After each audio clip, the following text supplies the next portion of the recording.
Hello everybody, this is September and I'm checking in today from the PTS server. And in this video what I'm going to cover is the Kaleidoscope Flask and dyeing items here in Archeage.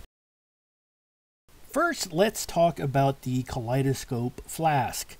This item was available, I believe, in at least one event in the past, but most recently it has been dropping from the RNG boxes from the marketplace. What this is it's a wrapped flask that can contain one of 18 different colored dyes, and some of those dyes are not available from any other source. This flask, when you initially get it wrapped, it is sellable or tradable, so you can buy them off the auction house. However, if you unwrap it, it becomes bound. That means you're stuck with it, kind of. So once you unwrap the flask, you get a bound flask that you then open up, and you will get a random dye color, one of the 18 dye colors that it has to offer. And that dye is then, of course, it is now sellable or tradable again. So that's basically how the Kaleidoscope Flask works in a quick nutshell. Moving on to the dyes. I've actually created a spreadsheet here of all the dye colors available, either from the marketplace or this flask. So let me go ahead and pull that spreadsheet up for you guys.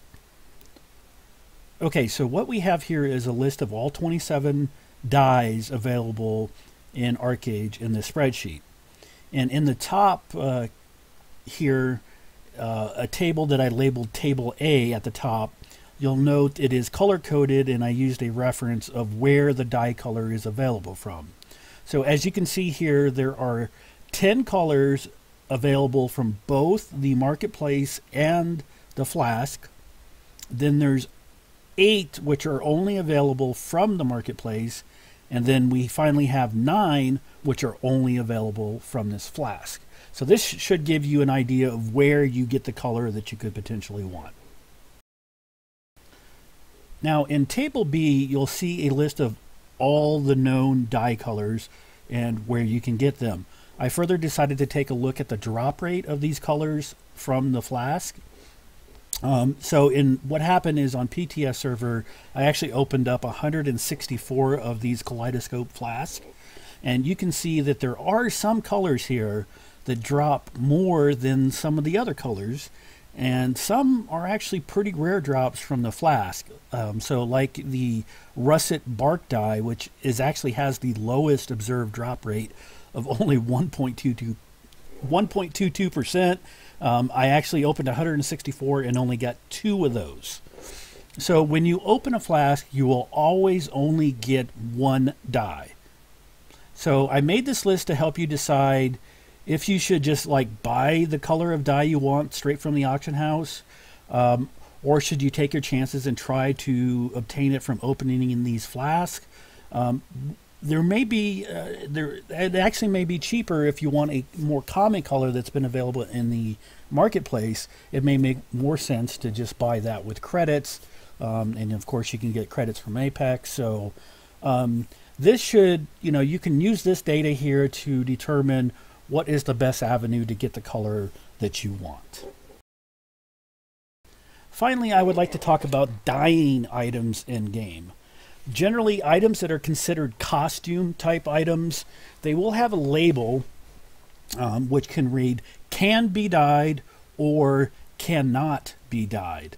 Items like this Dr. Hillgood costume can be dyed, and that is indicated in light blue lettering here. While items like the Chimera Agent uniform cannot be dyed, as you can see here in the red lettering. Well, that was a tough one. Crafted armor and most armor drops cannot be dyed either. The dye system pretty much is for a few select items in game, not the random drops that you get off dungeons or mob loot bags. This actually gets a tad more confusing when you consider items like the white t-shirts. These items you would intuitively think, hey, these should be dyeable, but they are not. Those instead use the custom or generally a crest stamp, which is a different system that we're not going to be covering here in this video. However, a good rule of thumb is if you want to know if something can be dyed, look for the light blue lettering like here on this costume that says this item can be dyed, and it will show up here in the tooltip. Okay, so once you have an item that can be dyed, the only thing that you need to do is get the dye color that you want.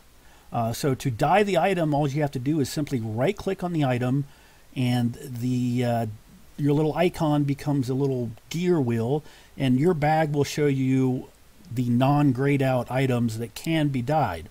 And then once you find it, all you have to do is left-click on it to select it. In this video, you can see me dyeing my Dr. Hillgood costume.